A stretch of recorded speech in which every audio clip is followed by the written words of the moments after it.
Good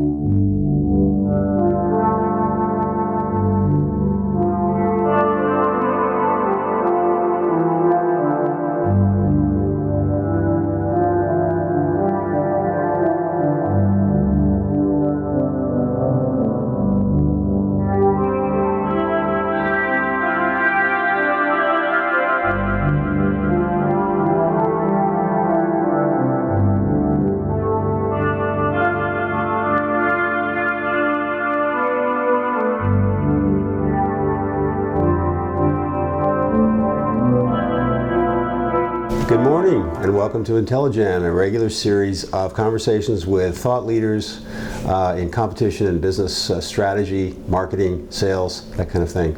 My name's Tim Powell, and this is the Knowledge Agency, and this is our regular series of broadcasts over the web.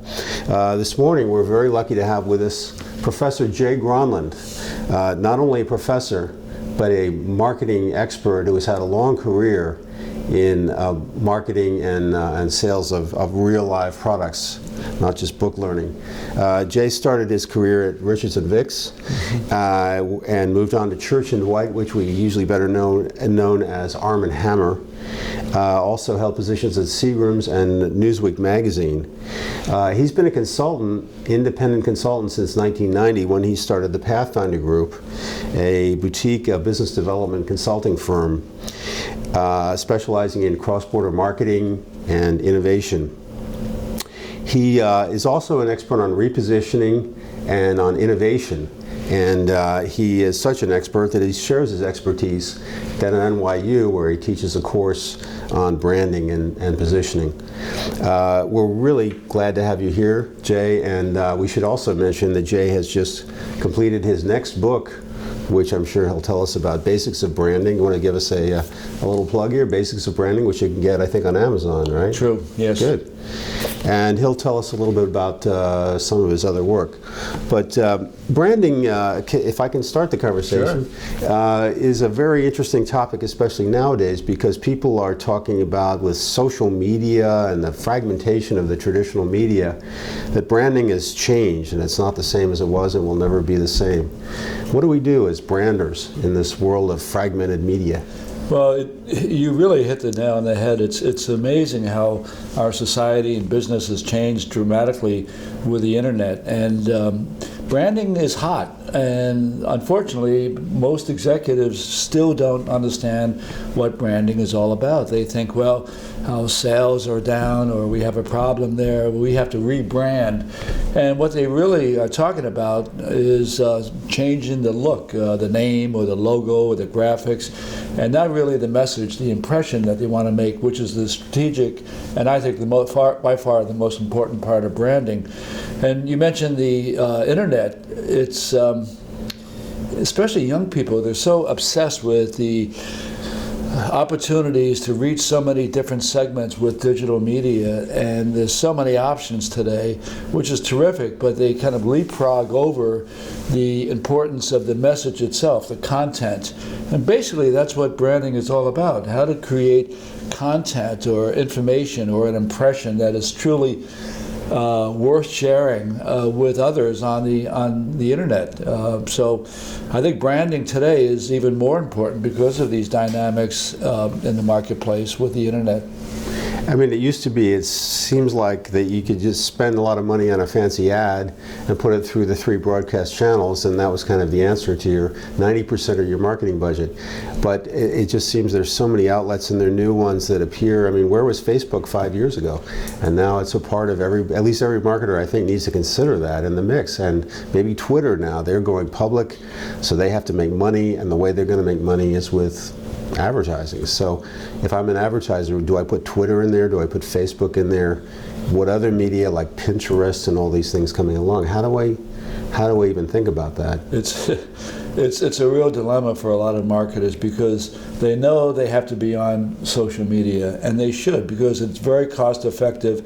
It's very effective for reaching certain segments.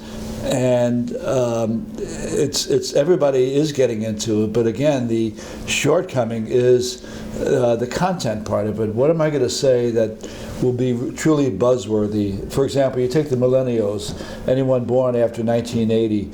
It's a very influential group, but they're so different from other segments or generations because they grew up with the internet, and they're just their usage habits, their expectations are so different. I've read in research where 92% of millennials use advice from friends. They trust their friends' recommendations as a reason to buy a particular product. Meanwhile, only 5% trust advertising.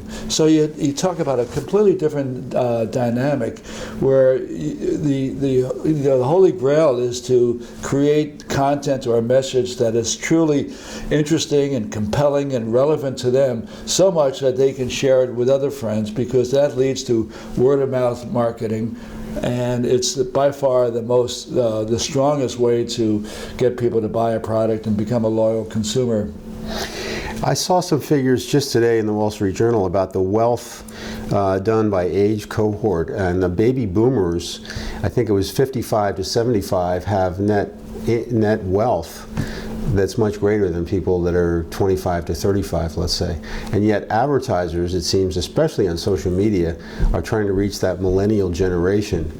Do you think there's an imbalance that advertisers are ignoring the people? Now, I'm not talking about income, I'm talking about actual money in the bank, let's say. Do you think advertisers are overweighting toward millennials as the coming generation, and underweighting toward the boomers, which are still the largest generation and the generation that currently has the most money in the bank? That's a really good question, because one of the trends that's happened with the internet is the fragmentation of our society, and the ability of social media to reach all these different segments. It's amazing how finite you can define each segment and reach them. But you do have this challenge where baby boomers, they do have a lot of money. By nature, they are willing to try things, but they're not quite as adaptable. Anyone that old is not as, they're more fixed in their ways than younger people. But they have that wealth that you mentioned, and so they have to be a very attractive market. But that's why you have to go back and do really good research and understand what turns them on, what really excites them, and then develop content or a message that's going to appeal to them. I think social media is a way, but it should be mixed with the traditional media as well for that segment. Whereas the millennials, I think they don't have the money, but the advantage for them, even though they're very cynical and skeptical of traditional advertising, is that if you are transparent and open with them and develop a relationship, which is what branding is all about, developing that bond with your consumer or customer, then you have the potential of developing a loyal customer for a lifetime in the future. And that's going to be very valuable, because they'll be making more money as they get older. It's possible. I mean, I started in market research, and I'm sure you started in marketing in a different generation, in a different era. It seems like the dark ages, when you had the blast, you blasted down your message primarily through TV and three channels, and then you got feedback. Getting feedback was something I used to do for a living, doing focus groups and other kind of research that took months. It was very expensive. But now it seems, I think you mentioned almost a dialogue with consumers, where you put your message out there, let's say via YouTube video that goes viral or whatever, and then you get comments almost coming back in real time. I mean, are marketers and research people, have they geared up to handle the amount of volume coming back in of sentiment and comments on Twitter and that kind of thing? Are we really set up, or do we need to still grow in that area of what to do with the feedback? That's very interesting, because our world is changing so rapidly, and one of the big transitions is the amount of data that is available, and it's this concept of big data. and you know, we can collect so much information. You go on Google and you can spend a lifetime, you know, collecting all this information. So the real challenge is not so much collecting it, but interpreting it and making something out of it. And the whole world of research has changed. I think that you have, with all this information, not only do you have to interpret it, but you have the ability to get, as you said, immediate feedback from your customer online. It's time consuming, but it's invaluable because you can get some really good customer insights out of that source.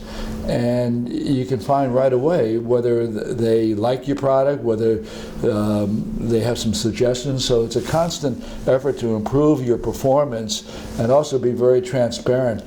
Credibility is just crucial. And if you find that some people have some questions or they don't believe your promise, you're going to find out right away, and you better correct it immediately. That's very important. But I think, you know, going back to focus groups, I think they're still important because it's important to hear the customer, not only hear the customer, but see the customer, because what branding has evolved to is emotional branding. And so you just can't read a transcript. What you have to do is see the people, see their faces, see their expressions, get some kind of feel for their emotional reaction to certain concepts or products. And that's really important. The other thing is that it's with the internet, it's become so much more cost effective. So you have entrepreneurial startups who can go online and for cheaper than a series of focus groups, for example, get very good information, feedback from consumers.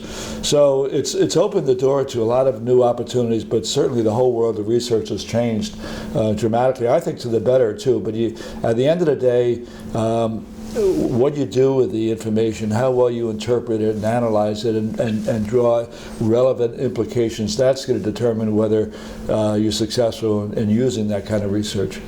Good. You mentioned the millennials as a special problem, and I think that there's an indication that they respond to different kinds of messages. You mentioned openness and transparency and trustworthiness.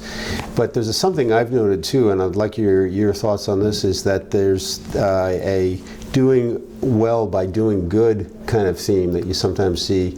American Express, I think, tried that with the Red campaign. I'm not sure how successful that was. But there's a company now that's just gone public and just doing really well called Warby Parker that sells $100 glasses. And there are other companies selling $100 glasses as well. But their twist is, for every $100 pair of glasses you buy, they give a pair of glasses to somebody in a developing country. So people, I think, feel good about giving money to them. I know even I would, and I'm certainly not a millennial, but my sons, you know, factor that in. Is that something that other companies, not just brand new companies, but can established companies adopt that kind of mentality or leverage that kind of sentiment? That's a great point, because that points to the real future of branding. I mean, we've gone from emotional branding, but now what especially global brands and companies are doing is that they know that if their message will resonate with the millennials, they have to do more than just promise them benefits that appeal to them and have an interesting story, but they have to go beyond, and because these millennials will check the company and the company's performance, and they will be turned on by the community mindedness, the environmental actions, things like that of a company. And that's going to be the difference for a lot of millennials, if they know that that company behind that brand does care about the environment and the community and climate change and is actually doing something with that. That is going to be huge. And you have some brands that, like Unilever's Dove, that is doing that. American Express, you mentioned, it does resonate with these millennials, and it'll be, that's the future. I really believe that. I was just going to ask you about the future. Is there anything else that we see in the future of of branding, and kind of where is this whole thing going? How's it going to evolve?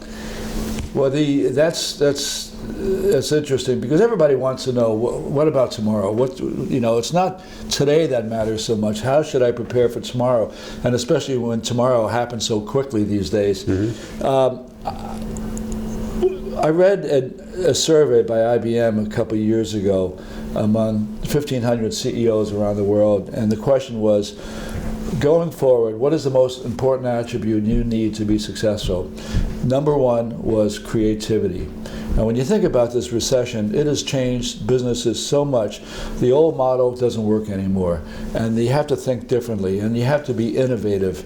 And that's crucial. And the people who have to drive that are the CEOs. Because when you look at companies today, every company wants to become an expert in something. They want to become a specialist. So what does that result in? It means everybody's training, everybody's efforts are directed to doing their job better. Great, but what it doesn't do is that it doesn't open the doorway to think differently and think of ideas outside of the box. And so it's counteractive against the whole concept of innovation, which is not what we need going forward. So I think the importance of creativity, ideation, brainstorming sessions, doing that properly is going to be the key to success. I mean, you look at Google, I think they required their employees to spend 20% of their time brainstorming, coming up with new ideas all the time. And that's the kind of company that will be the model for the future, thinking outside the box and not just being focused on a particular niche or specialty. I think so many companies, when they think of innovation, they have a very narrow box. I just did this study that you helped me with on the innovation in the pharmaceuticals industry. Yeah. When they talk about innovation, they're talking about doing it the same way in a very narrow space. And I think what you do in your workshops is try to get people out of that box, right? You really have to bring in outside expertise. It's just human nature. When I've been doing my job all this time, and you kind of focused on it, and what's really important to get is a mix of people in some kind of ideation session, prepare it, get people coming into that kind of session with ideas, have exercises that get their creative juices flowing, and really you force them, often with an outside facilitator, to just think differently. And you come up with hundreds of ideas, and it's good because one idea will lead to another. You build on ideas, and you just have an ongoing culture of innovation that's going to produce good ideas that are truly different. The other big challenge, however, is implementing them, and that's tough because some of the executives say, oh, I have these great ideas, now what do we do? But to really make it happen, you have to allocate resources, you have to get people to change their job description and focus on that, you have to put money behind it for more research. So that's usually where a lot of companies fall down, because they haven't planned ahead, and they haven't prepared for that kind of allocation of resources for these new ideas. I found that people like change about as much as they like going to the dentist, and that organizations like change even less than individual people in the organizations, and that organizations do best what they did yesterday and what they did the day before, and they're very good. I think companies are very good at doing it 5% better and shaving 5% off the cost of doing what they did yesterday. What they're not good at is seeing when the game has shifted. So you find companies, Kodak is now the current textbook example, but next week there'll be another one, because these companies are great and they get great, and this is what a lot of Jim Collins' work is about. They get great, and then they lock in where they are. And the world changes around them. With Kodak, the obvious thing is digital came on the scene and just wiped them out. Now, Kodak invented digital technology, but they weren't able, as you said, to capitalize on it, because their management was so focused on film, which is a very profitable product, as long as you're still selling it. But that's kind of what I do, and I think what I do complements what you do, is get people. Jim Collins, I was just rereading Jim Collins' Good to Great. I think it's a great book, and his work I highly, highly admire. And partly because it's empirical, he just really studies companies, and partly because he's got really memorable phrases. And he's got a phrase called the brutal facts of reality. He said most companies are not facing the brutal facts of reality. And companies, this makes people very uncomfortable because I've been in this situation, probably you have too, to come in and say, well, I'm sorry, but my report here says some things that are really positive for you, but some things coming in the future that may be troublesome that you'll have to manage around, not so positive. And companies a lot of times don't want to hear that, and they block that out in a variety of ways. But one other thing I want to get back to the issue of the CEOs. You mentioned the leadership issue, and I know I've seen some debate online about now that everybody's Twittering, people like me, people like you, everybody and his brother in big organizations are too. There's been some discussion of whether the CEO, him or herself, should be Twittering, whether really Twittering or having an assistant do that. But what's your view on the CEO? I don't think it's that common yet, but should the CEO really take the reins as the spokesperson as far as the great world out there as far as Twitter goes, or should they keep their current role, which is, I understand that most CEOs see their current role as communicating with investors and Wall Street and other business people, but not necessarily customers? My feeling is that a company should think of its brand or brand image, and the CEO more than ever is the face of that brand. And the thing about branding is you want define a brand as a person, because it's all about connecting, and people don't connect to things, they connect to people, and that's what they bond with. So if you can personify a company, often based on the personality and the respect for the CEO, to me that's a really good opportunity. I think that CEOs, they don't have to Twitter, but to me it's a great opportunity, because what certainly younger people want to hear is that they want to hear from the guy on the top. They want to make sure that that guy, that CEO, is hearing the customer, is interacting and communicating with the customer, and that's going to define how they perceive these companies, because more and more millennials go beyond a particular product or service to look at the company and what the company stands for. I've focused a lot on brand trust, and trust has become an epidemic. It has declined so much. The Edelman Trust Accelerator shows that company leaders, government, there's no trust anymore, and there's no emotion that's more important than trust. And so using Twitter is a good way to, restore that level of trust by CEOs. So I think it's a good opportunity, and they should take advantage of it. I mean, it seems like it took a while before, in the television era, we'll say arguably started around 1950, then you had the CEO stars of TV were people like Lee Iacocca. That happened maybe 25 or even 30 years after that. Yeah. Would you say that it's possible that the CEO of the future will be a person that can master this, or as soon as they can get to it, maybe not the future, but the future 2 weeks from now, could master this social media and be out there, and that may be what people are doing, like Zuckerberg and people like that. So you would say CEOs, if they don't have those skills, should get those skills and develop them? Well, they don't have to be an expert in social media. I think, to me, the real opportunity for the CEO is to create the content, the message, the impression that they want to make, and then anyone in their company can help deliver that or communicate that on social media. So I think that's the opportunity, again, is, developing that image, that brand for the company, and no one can do it better than the CEO.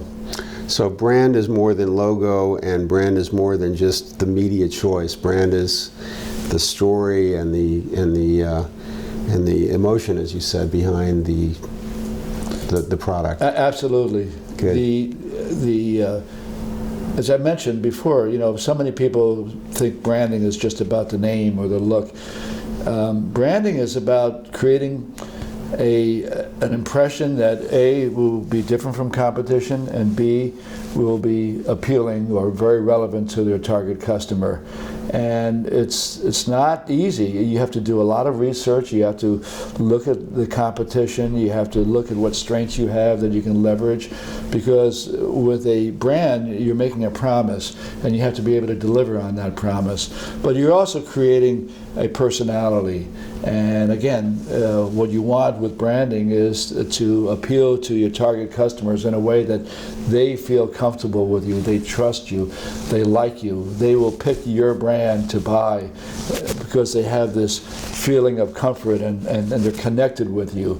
So that kind of relationship, that kind of bond is what you want to achieve with branding. And you can only do that if you create a message that's truly compelling and relevant for your target customer. So branding is definitely strategic, and that's what a lot of people don't understand, especially the younger people. That sounds like a great thing for you to do if you're looking to build your brand, and you'll need to get this book. Definitely start with getting this book from Amazon, I think you said, Amazon. and then contact Jay if you want to, or contact either of us, and we'll be in touch. We work together a lot and talk to each other a lot. So I want to get back to this concept of brand trust, because I think it's important, and it reflects what I think a lot of companies can do in the future for an opportunity like this.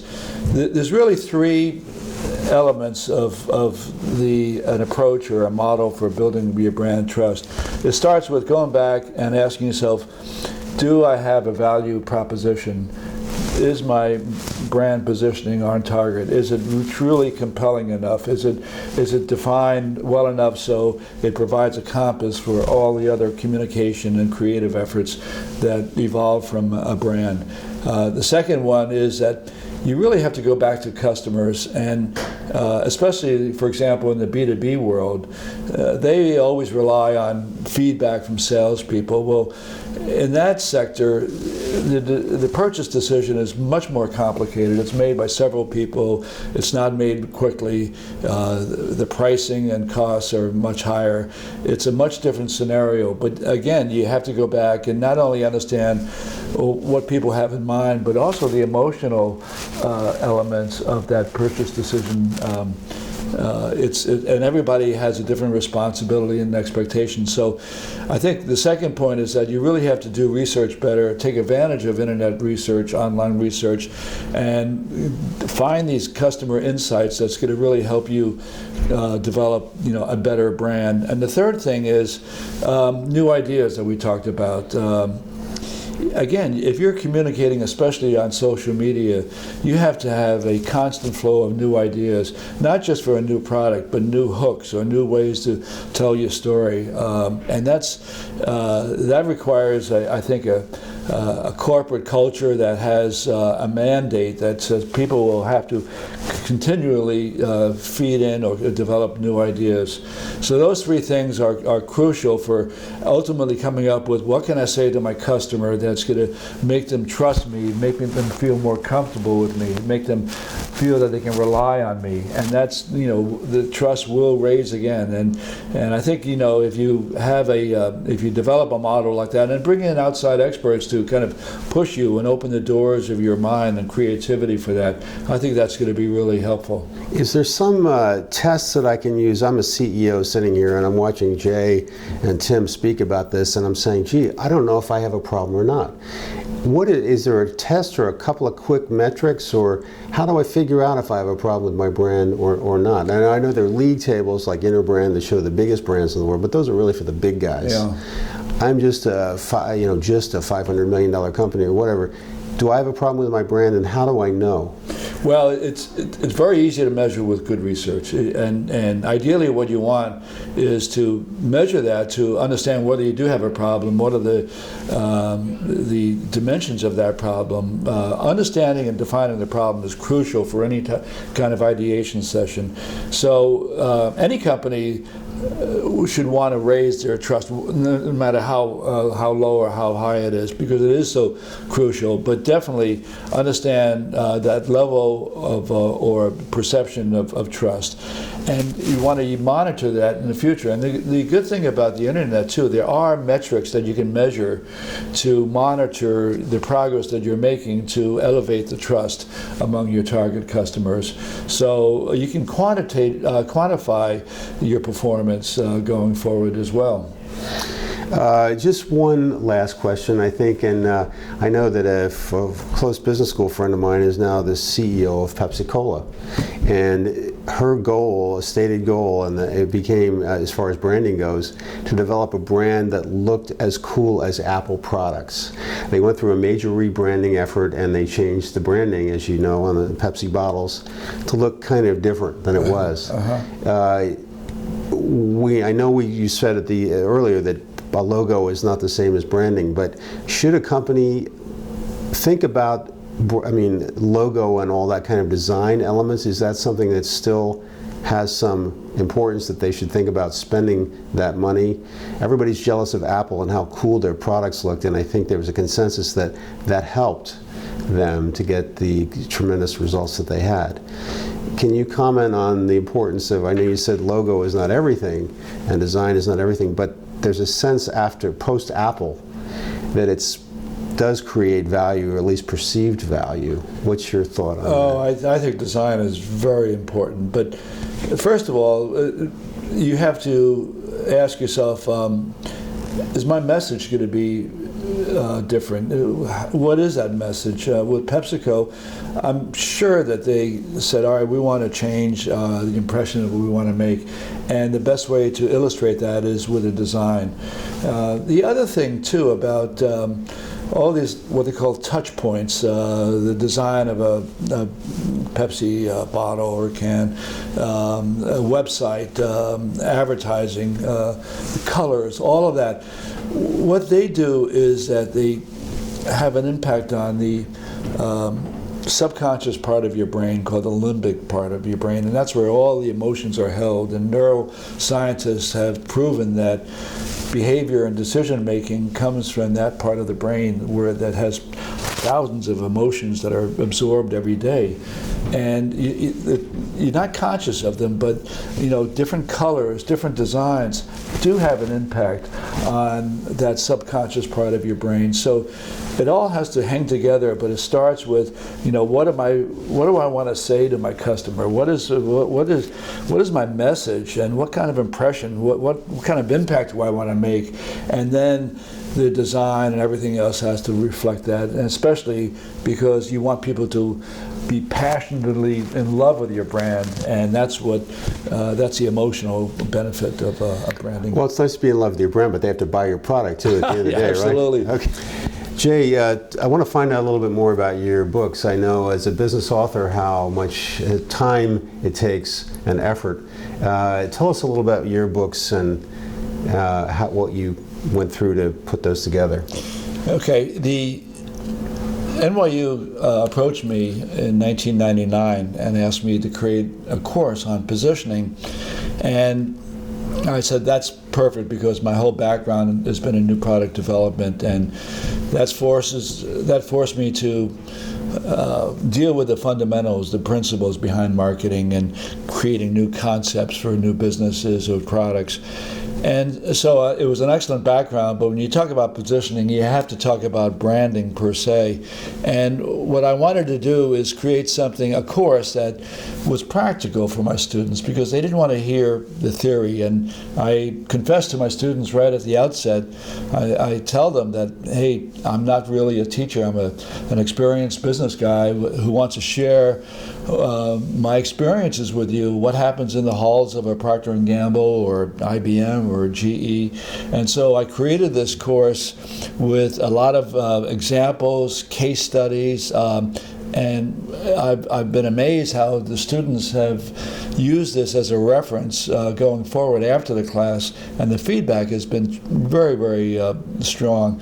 And so this course packet is really the basis for my new book. I've taken a lot of the practical lessons and examples from here and put it into this book on the basics of branding, which again is very practical with lots of good examples. So it's ideal for students, and I know at NYU they're using this at some other branding and marketing courses, and I think in other schools as well. So for anyone who wants to get back to the fundamentals and understand how they can make their brand positioning stronger and reach certain segments like the millennials who are so elusive these days, I think it's very helpful.